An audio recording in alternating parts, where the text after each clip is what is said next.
귀로 듣고 눈으로 보는 공포 라디오 미스테리 굿.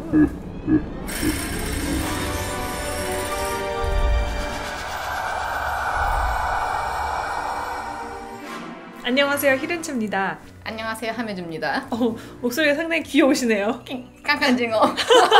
배불러가지고 괜찮은 척 하려고 톤이 잘못 나왔어요. 아주 떡볶이로 회식을 했더니 모처럼 좀 배가 부르네요. 그리고 또 이제 가을이 다가오니까 가을은 또 무슨 계절일까? 살찌는 계절 아니겠어요? 전고마비의 계절. 전고마비. 또 이렇게 찌는 계절, 또 우리 또 공포와 잘 어울리지 않습니까? 이래나 저래나.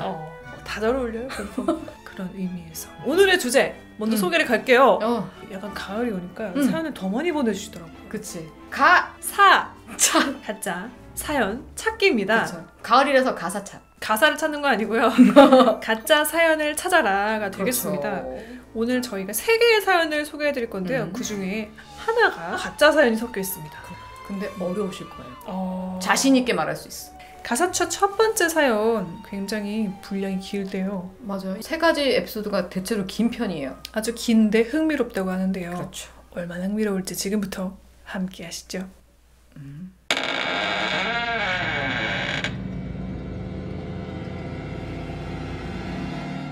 저희 학교에 성격도 정말 유쾌하시고 수업 중에 퀴즈를 내서 맞추면 스타벅스 쿠폰 주고 영화 티켓 주고 그러는 좋은 교수님이 계셨습니다. 그러던 어느 날 아이에 관한 주제가 나왔고 교수님이 갑자기 나중에 결혼을 했는데 임신 중에 아이가 다운 증후군이면 어떻게 할 거냐고 물어보고 그 주제로 토론을 했습니다. 그러던 중 어떤 아이가 교수님에게 교수님은 어떻게 하실 건데요? 라고 물어봤습니다. 그러니까 교수님이 갑자기 딱 진지한 표정으로 이야기를 했습니다. 교수님이 남편을 미국 유학 중에 만나셨대요. 그리고 아이를 가지려는데 3번을 유산했다고 합니다. 유산의 여파인지 아이를 계속 못 가졌어요. 그래서 나는 애를 못 낳을 운명인가 보다 하고 생각하시고 그냥 포기를 하고 재능 기부로 봉사와 다양한 일을 열심히 하셨대요. 그러던 중에 장애인 복지관에서 도움을 줄 일이 있어서 연계를 맺어서 그 장애인 복지관에 자주 가게 되었다고 해요. 그중 몸은 10대 후반인데 지능은 7살 정도 되는 A라는 장애인이 있었는데 그 장애인이 교수님을 정말 잘 따랐다고 합니다. 교수님도 아이를 낳지 못했고 그 아이가 자기를 잘 따라서 A를 자기 자식같이 많이 도와주고 잘해줬다고 해요. 계속 일을 하던 중에 30대 후반의 나이에 아이가 생기게 되었고 내가 이렇게 봉사하면서 살아서 아이를 주셨구나 하고 감사하는 마음에 계속 봉사를 하며 살아야겠다 생각하고 일을 지속했습니다. A도 교수님의 부푼배를 보고 신기해했고 임신에 대해서 처음 알아서 그런지 신기해하고 좋아했다고 해요. 계속 봉사를 하던 중 장애인분들에게 복지관에서 물건을 만들어 판매하여 조금이나마 생활에 보탬이 될 수 있는 프로그램을 만드셨대요. A는 지능이 낮다 보니까 그 프로그램에 참여를 못하는 일이었는데 다른 사람들이 참여하는 것을 보고 자기도 시켜달라고 울고불고 떼를 썼답니다.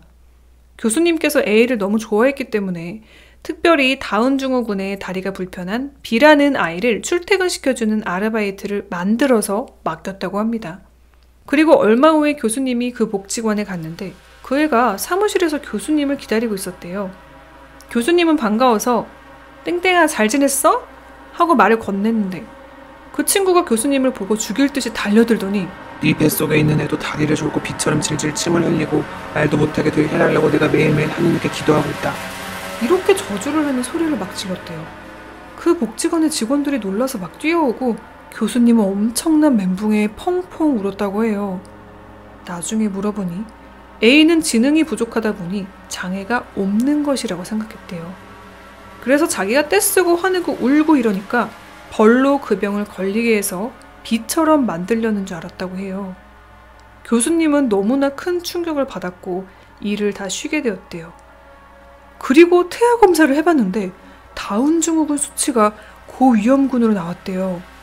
진짜 엄청나게 울고 너무나 걱정했지만 자신은 3번의 유산을 하였고 아이를 너무나도 낳고 싶었기에 다운 증후군이어도 낳기로 결정을 하고 아이를 낳으셨는데요.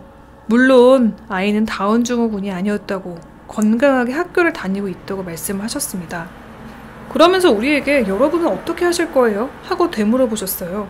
다운 증후군이나 장애가 있는 아이가 있어도 정말 행복하게 사는 집도 있는 반면 정말 힘들게 사는 집도 있다는 이야기를 하면서, 그러고 부모님께 감사하라고 건강하게 낳아주신 것만으로도 여러분은 축복받은 것이라고 많은 생각을 하게 됐던 이야기였습니다. 와, 이거 중간에 너무 나 아까 그 소름 끼쳤어요. 너애 어쩌저쩌 할 때 진짜 멘붕. 텍스트로 보고 있는데도 멘붕. 이분은 정말 네. 이 친구를 위해서 사랑하는 마음으로 보살피고 맞아요. 최선을 다해서 도와주려고 했던 건데 이게 저주를 했다는 것 자체도 저도 그분이 교수님이었으면 굉장히 큰 상처를 받았을 것 같아요. 엄청 상처받았을 것 같아요. 어떻게 트라우마가 좀 생길 수 있는 그쵸, 사건이었을 그쵸. 것 같아. 제가 이 미국 하면서 가장 뭐랄까 되게 찝찝한 이야기. 어렵네요. 그리고 뭔가 힘든 사연이야. 너무 힘들었다. 내용도 힘들고 네. 이 친구도 이제 지능에 문제가 있으니까 네네네. 이해를 못해서 그렇게 한 거라고 해도 맞아. 이거를 듣는 사람 입장에서는 불쾌할 수밖에 없는 것 같아요. 진짜. 참 어렵습니다. 이런 주제는 언제나 어렵고요. 저번처럼 그냥 아싸 다 가짜게 기도하죠. 그러니까요. 가사착. 가짜게 기도하겠습니다. 가짜게 기도하겠습니다. 첫 번째 사연은 저희가 가짜게 간절히 바라는 사연이었고요. 되게. 두 번째 사연은 제발 네. 이렇게 덜 찝찝한 사연이길 바라면서 두 번째도 가짜여라.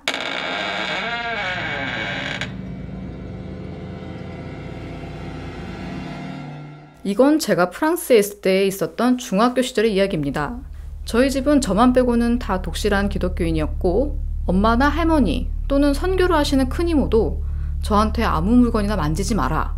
그리고 무당 같은 거는 인터넷 광고도 신문 광고도 보지 마라 라면서 어릴 때부터 많은 이야기를 들었거든요. 영적으로 안 좋다고 하시면서. 그리고 저는 중학교 때 말도 잘 안 통하고 생긴 것도 다른 친구들 사이에서 외롭고 힘든 시간을 보내고 있었습니다. 그때 가장 좋아하던 건 한국에서 소포로 음식이나 이런저런 거를 보내줄 때 그걸 포장하는 신문지를 참 좋아했어요. 그래서 한국에서 소포가 오면 신문지를 잘 챙겨서 잘 펴고선 읽는 게 낙이었습니다. 그때도 아무 생각 없이 엄마가 소포를 뜯자 저는 신문지를 챙겨서 혼자 보고 있었어요. 신문지를 보면 안에 만화도 있고 또 광고 보는 걸 좋아했는데 한쪽에 크게 무당 광고가 있었어요. 그래서 저도 무당 광고를 보는데 그 광고가 글만 있는 게 아니라 신문지 한쪽에 한 30명 정도 되는 무당분들의 사진이 있었거든요. 쉽게 말해서 졸업앨범처럼요. 근데 잘 보고 있었는데 갑자기 30명 중 한 무당 사진이 눈에 들어오는 순간 뭔가 쎄한 느낌이 들고 사진이 저를 쳐다보는 느낌이 들더라고요. 그래서 뭐지? 하면서 신문지를 구겨 밀어두고선 그냥 넘어갔습니다. 저희 집에는 방이 3개가 있었습니다. 복도 끝방이 외할머니 방이고 옆방이 엄마랑 누나, 또 옆이 기도방이고 거실을 반절로 잘라서 서랍장을 세우고 가운데 길을 커튼으로 쳐서 그 안쪽이 남동생과 제가 사용하는 방이었죠. 그날 저녁 각자 침대에서 잠을 자는데 저는 잠잘 때 당시 CD 플레이어로 에미넴 또는 저스틴 팀버레이크의 노래를 듣고 잠이 들곤 했습니다. 그날도 똑같이 신나는 곡을 듣고 있는데 어디선가 아주 멀리서 들리는 딸랑딸랑 방울소리가 들리는 겁니다. 뭐 밖에서 들리나 보다 생각하면서 아무 생각 없이 잠을 잤습니다. 그런데 다음날도 또 다음날도 방울소리가 들리는데 점점 크게 들리더라고요. 며칠이 지나면서 크게 들리자 슬슬 무서운 느낌을 받았고 이어폰을 빼니 똑같이 들리더라고요.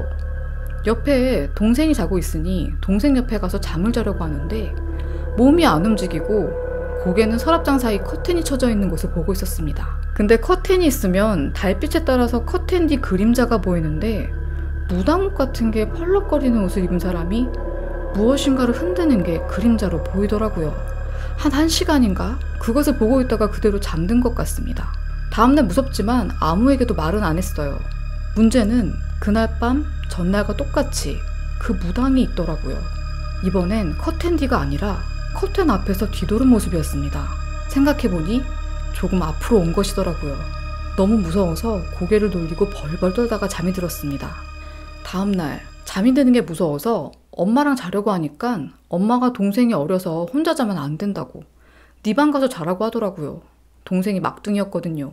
어쩔 수 없이 다시 방에 와서 자려고 하는데 아무 소리도 없고 무서운 느낌도 없더라고요. 그래서 편하게 잠이 들었습니다. 잠을 자다가 무언가 쳐다보는 느낌에 살짝 깨면서 눈을 떠보니 그 무당이 눈 바로 앞에 허리를 숙이고 제 얼굴과 30cm도 안 떨어진 거리에서 웃으면서 방울을 흔들고 있는 겁니다. 전 너무 무서워서 소리도 안 나고 눈물이 흐르더라고요. 근데 무당의 얼굴이 하얀색에 입술은 아주 빨간색이고 눈썹이나 속눈썹은 없었습니다. 입은 광대처럼 아주 크게 웃고 있었고요. 저는 살아야겠다, 할머니한테 도망가야지 생각하면서 무당을 지나 있는 힘껏 뛰어갔습니다. 방에 들어가면서 울면서 소리를 지르니 엄마, 누나, 할머니 다 놀라시고는 저는 있던 이야기를 해드렸습니다. 그 후 엄마랑 할머니는 저를 잡고 기도를 한참 해주시는데 눈을 살짝 떠보니 살짝 열린 문틈 복도 쪽에서 무당의 얼굴이 저를 주시하는 게 보이더군요. 그 후 저는 한동안 할머니 옆에서 잠을 잤고 그 무당은 보이지 않았습니다. 나중에 할머니에게 들은 이야기지만 할머니도 며칠 전부터 방울소리야 누군가가 통통 뛰는 소리를 들었다고 하더라고요. 와, 뭐죠? 무당이 왜 뛰어? 그리고 무당의 신문 광고를 했다는 게 굉장히 놀랍고요. 아니 근데 이게 파리에서 본 거잖아요. 그러니까 파리에서 진짜 무당이 신문에 광고가 나왔다는 얘기. 그 30명 중에 딱 그 한 명이 보였는데 그니까 그날 밤부터 계속 지금 보인 거잖아요. 그렇죠. 뭐야? 그 무당 그럼 지금 영어로만 지금 파리 여행 오신 거예요? 그니까 뭐죠? 되게 그리고... 아니면 또 소위 말하는 부정 탄다고 하잖아요. 네. 되게 좀 안 좋은 신을 모시거나 안 좋은 기운이 강했던 무당의 사진을 보고 그런 걸 부정을 탄 건가? 라는 생각도 듭니다. 아니면 사실 그 신문 광고에 그 무당은 없었던 거야. 그게 더 무서워. 그 사진이 없었던 거야. 이 주인공 눈에만 보여가지고 그리고 나서 이제 본인만 보이는 줄 알았는데 할머니께서도 느꼈다는 게 나 너무 소름 끼치는 거야. 와. 이것도 가짜길 바래요. 가짜길 바랍니다. 아니 왜 우리 그 얘기 했었잖아요. 귀신들 중에 악질 귀신은 웃는 귀신. 웃는 귀신, 활짝 웃는 귀신. 입이 찢어져 있었잖아요. 그 되게 악질이 아니었을까라는 생각도 해봅니다. 아, 뭔가 되게 영화 같아. 왜 신문 광고에서 보면서 난 널 보고 있지. 신문을 통해서. 머리를 만지지 않게. 가사찻? 가사찻. 세 번째 너무 기대돼요. 세 번째도 재밌을 것 같아요. 이 사연도 과연 진짜일지 가짜일지 함께 하시죠.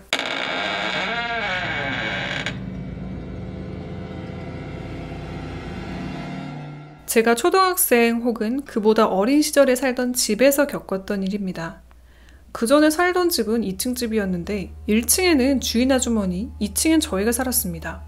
그런데 어머니께서 이상하게 2층 집에서 안 좋은 일을 겪기도 하셨고 다른 가족들도 이상함을 느껴 이사를 하게 됐고 그래서 오게 된 것이 3층 집. 네, 오늘 말씀드릴 이상한 일을 경험하게 해준 집입니다. 3층 집은 어린 제가 봐도 엄청 컸어요. 때는 방학 때였던 걸로 기억합니다. 낮 시간인데도 집에 있던 곳이 생각나거든요. 저희 집 거실에는 벽이랑 합체되어 있는 테이블 같으면서도 수납이 가능한 곳이 있었는데요. 지금은 다들 잘 쓰지 않는 집 전화기를 거기에 배치했었죠. 전화기 옆에 팔을 괴고 어머니가 볼펜으로 누구네 땡땡땡땡땡땡땡 와 같은 방식으로 전화번호와 누구의 전화인지 적어뒀던 흔적들이 보였습니다. 근데 모든 글씨의 색이 검은색 아니면 파란색인데 그 중에서 빨간 볼펜으로 전화번호 없이 써놓은 것이 있더랍니다. 쓰여진 글은 5글자. 여기서 나가. 어린 저는 뭐지? 엄마가 이야기를 듣다가 적으셨나? 정도로 생각하고 전화기 옆에 글을 써넣었을 가능성이 높은 어머니에게 여쭤봤습니다. 설거지 하시는 어머니에게 전화기 옆에 어머니가 이런 말을 쓰셨나 여쭤봤지만 자기는 모르겠다고 제가 전화기가 있는 자리까지 와서 다시 여쭤봤지만 모른다고 하셨죠. 바쁜데 부르지 말라면서 꾸지람 정도를 듣고 제 기억 속에서 그렇게 빨간 글씨의 일은 잊혀지는 듯 싶었습니다. 물론 언니에게도 물어봤지만 모른다고 대답을 들었으며 동생은 아직 글씨가 서툰 정도로 어렸죠. 이후 시간이 흐르고 부모님은 집에 새로운 가구를 들였습니다. 그때 당시에 동생에게는 안 좋은 버릇이 하나 있었습니다. 가구에 올라타고 뛰어내리는 것이었죠. 그래서 이번에 산 선반에도 그런 짓을 할까 어린 생각에 위험하다 생각했습니다. 하지만 이번에 들여온 가구는 그런 행동을 했다간 크게 다칠 것만 같았습니다. 그래서 어릴 때 제가 생각해낸 방법은 선반에 올라탄 사람은 A4 용지에 이름을 적으라고 아무것도 쓰여있지 않은 A4 용지와 검은색 모나미 펜을 놔둔 거였습니다. 지금 생각하면 진짜 어리긴 했네. 와, 범인이라면 쓰겠냐? 생각이 들지만 그때는 다른 생각이 안 났죠. 선반이 오고 시간이 흘러 불을 꺼놔도 밝았던 부엌은 어느새 컴컴해졌고 언니는 방에, 동생은 작은 방에, 저는 거실에 앉아 TV를 보았습니다. 불을 켜지 않은 상태로 물을 따라 마시고 다시 거실로 가려고 했는데 선반 위에 올려놓은 A4 용지에 뭔가 써져 있는 것 같더랍니다. 분명 제가 거실에 계속 있었고 아무도 부엌에 안 들어왔는데 이상하다 라고 생각하며 혹시 내가 낙서했던 종이를 올려놨었나? 속으로 생각하며 크게 이상하다 생각하지 않고 부엌에 불을 켰습니다. 그런데 종이에는 조금 날려쓴 글씨로 여기서 나가! 라는 글씨가 A4 용지의 구석에 쓰여 있었습니다. 그것도 제가 둔 건 검은색 볼펜인데 빨간색으로 쓰여 있더라고요. 순간 너무 무서웠지만 반 정도 의심이 가는 언니에게 가서 물어보자 생각했습니다. 어쩌면 제가 TV 소리에 방문 소리를 못 들었고 언니가 장난으로 쓰지 않았을까. 내심 기대를 하고서 종이를 들고 언니에게 갔죠. 그러나 제가 기대한 대답과는 달리 언니는 모른다고 대답했습니다.